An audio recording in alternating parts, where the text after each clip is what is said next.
내 집인데 월세 150만 원? 여러분의 집은 안전한지 이번 영상 확인하세요. 2026년 1주택 비과세의 환상이 처참하게 깨집니다. 음나 1,100만 원, 자이 1,800만 원, 세금 폭탄이 현실이 됩니다. 안일함이 노후의 족쇄가 될 때 지금 당장 명의부터 확인하세요. 수천만 원 지켜낼 역발상 절세 치트키 지금 공개합니다. 안녕하세요. 스카이인사이트 TV입니다. 집 한 채가 당신의 노후일까요? 하지만 정부의 생각은 많이 다릅니다. 1주택자는 세금 걱정 없다는 안심 섞인 말들은 이제 옛말입니다. 왜 그런지 지금부터 2026년 경제 전략을 해부해 봅시다. 정부의 예리한 칼날은 고가 1주택자라는 타겟을 향해 정확히 고정되었습니다. 사람은 손실 회피 성향이 강해 다가오는 세금 경고를 무의식적으로 외면하곤 합니다. 설마 세금 폭탄이 떨어지겠어? 라는 안일한 생각이 우리의 눈을 가리고 있는 것이죠. 하지만 냉정하게 쏟아지는 수많은 데이터는 거짓말하지 않으며 현실을 가리킵니다. 정부는 보유세 실효세율을 최대 2%까지 올리겠다고 공식 선언했습니다. 이는 집값이 가장 비싸기로 유명한 미국 뉴욕과 맞먹는 아주 높은 세율입니다. 만약 살고 계신 아파트 시세가 20억 원을 넘는다면 어떤 상황이 벌어질까요? 연간 2천만 원 이상의 보유세를 매년 꼬박꼬박 국가에 납부해야 한다는 뜻입니다. 은퇴 후에 고정적인 수입이 끊긴 상태에서 이런 거액의 세금을 감당할 수 있을까요? 매달 약 170만 원씩 국가에 월세를 내며 내 집에 사는 가혹한 상황이 옵니다. 내 집에 살면서도 매달 월세를 내야 한다면 그것이 진정한 내 집일까요? 이것은 단순한 투자의 문제가 아니라 노후의 삶을 결정짓는 생존의 문제입니다.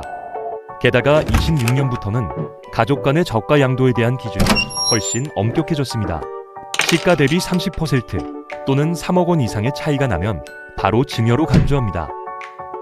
이 경우 최대 12% 중과세율이 적용되어 엄청난 손실이 발생합니다.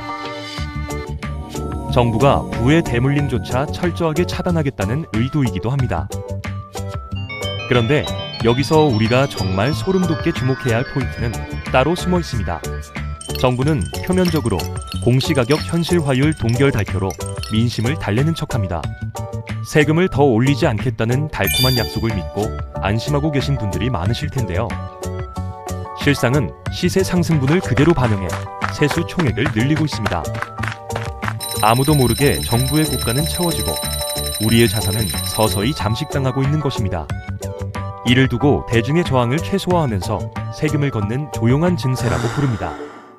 이것이 바로 2002년 세금 폭탄의 가장 무서운 실체이자 냉혹한 현실입니다. 폭탄의 도화선은 이미 타들어가고 있으며 그 폭발력은 예상보다 더 거대할 것입니다. 강남에 집 한 채 있는 게 죄입니까? 라는 말이 절로 나오는 시대가 왔습니다. 2026년 정부의 눈에는 1주택자조차 규제의 대상으로 보일 수 있습니다. 강남의 상징, 은마 아파트 84제곱미터를 보유한 1주택자의 사례를 보시죠. 2025년 기준 약 700만 원이었던 보유세가 1년 만에 어떻게 변할까요? 2026년에는 1,100만 원을 훌쩍 넘기며 감당하기 힘든 수준에 도달하게 됩니다. 세율 인상과 공시가 상승이 맞물리며 57%라는 기록적인 폭등을 보입니다. 반포자이 전용 84제곱미터라면 상황은 더욱 심각합니다. 2025년 약 1,300만 원이던 보유세가 1년 만에 급격히 치솟습니다. 2026년에는 1,800만 원에 육박하며 자산가에게도 가혹한 숫자가 됩니다. 매달 150만 원씩 국가에 월세를 내야만 내 집에서 살 수 있다는 뜻입니다. 수입이 없는 은퇴자들에겐 집을 팔아야 할지 고민하게 만드는 잔인한 수치입니다. 나는 초고가 주택이 아니니 괜찮겠지 라며 안심하고 계신 건 아니겠죠?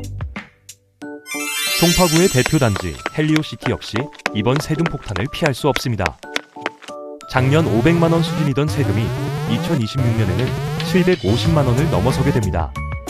이곳 역시 1년 만에 50%에 가까운 상승률을 기록하며 비명이 터져나옵니다. 음마, 자이, 헬리오 모두 1주택자에도 비명이 나오는 수준입니다. 그렇다면 내 집은 우리 동네는 얼마나 오르지? 라는 의문이 드실 겁니다. 지금 당신의 머릿속을 맴도는 그 불안함이 바로 가장 현실적인 공포입니다. 하지만 절망하기엔 이릅니다. 철저히 준비된 자에게는 반드시 답이 있습니다. 지금부터 누구도 알려주지 않는 2026년 절세 치트키 첫 번째를 공개합니다. 첫째, 지금 당장 세금 전용 비상금 계좌를 반드시 개설하십시오. 미래의 세금 고지서는 예고 없이 옵니다. 미리 준비하는 것만이 최선의 방어입니다. 연간 예상 세액을 산출한 뒤 12개월로 나누어 자금 흐름을 미리 분산시켜야 합니다. 매달 일정 금액을 적립하는 습관이 연말의 자금 압박에서 당신을 구해줄 것입니다. 작은 저축 습관이 모여 거대한 세금의 파도를 막아내는 든든한 방어벽이 되어줄 것입니다. 둘째, 만약 증여하거나 주택을 양도할 고민을 하고 있다면 지금 바로 결단하십시오. 5월 9일이라는 날짜를 머릿속에 깊이 새기십시오. 이날이 운명을 가를 데드라인입니다. 시계 바늘은 멈추지 않고 달려가고 있으며 준비되지 않은 자에게 시간은 야속하게만 흐릅니다. 다주택자 중과세 배제 기한이 끝나는 이 시점에 자산 구조를 완전히 재편해야 합니다. 이 골든타임을 놓치면 향후 엄청난 세금의 굴레에서 벗어나기 어려울 수도 있습니다. 마지막 모래알이 떨어지기 전에 최적의 자산 이동 경로를 설계하십시오. 다음으로 보유세 세액공제 80%의 벽을 어떻게 활용할지 파악해야 합니다. 고령자 공제와 장기 보유 공제를 전략적으로 합산해 한도를 꽉 채워야 합니다.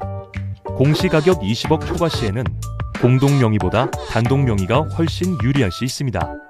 지금 명의를 어떻게 설정하느냐에 따라 매년 고지서의 앞자리 숫자가 바뀝니다. 이 결정을 내릴 수 있는 골든타임, 데드라인은 바로 6월 1일입니다. 지금 당장 등기부 등본을 떼서 나에게 유리한 최적의 명의를 판가름하십시오. 잠깐, 여기서 헷갈리시면 안 됩니다. 날짜가 두 개라 복잡하시죠? 딱 정리해 드릴게요. 5월 9일까지는 팔지 말지를 결정해야 하는 날입니다. 그리고 6월 1일 전에는 누구 이름으로 갖고 있을지 명예 설정을 끝내야 하죠. 이 20일 남짓한 차이가 당신의 자산 10년치를 결정짓는 골든타임입니다. 5월 9일에 팔 것인가 아니면 6월 1일 전에 명의를 바꿀 것인가 선택해야 합니다. 팔기엔 아깝고 명예 변경만으론 부족하다면 이제 두 번째 치트키를 써야 합니다. 두 번째 치트키, 바로 증여세 영원의 기적, 부담부 증여의 역발상입니다. 집값의 절반을 대출이나 전세금으로 넘기면 증여 가액이 드라마틱하게 깎입니다. 취득세 중과를 피하면서도 합법적으로 자산을 이전하는 고수들의 비밀 병기죠. 하지만 이것도 자칫 잘못 쓰면 세무조사 타겟입니다. 모래성이 될 수 있죠. 상황에 맞는 구체적인 설계법과 절세 리포트는 스카이인사이트 블로그에서 확인하세요. 댓글 고정란의 링크를 클릭하는 것만으로도 당신의 고지서 앞자리 숫자가 바뀔 수 있습니다. 아는 만큼 지키고 행동하는 만큼 법니다. 스카이인사이트에서 확인하세요.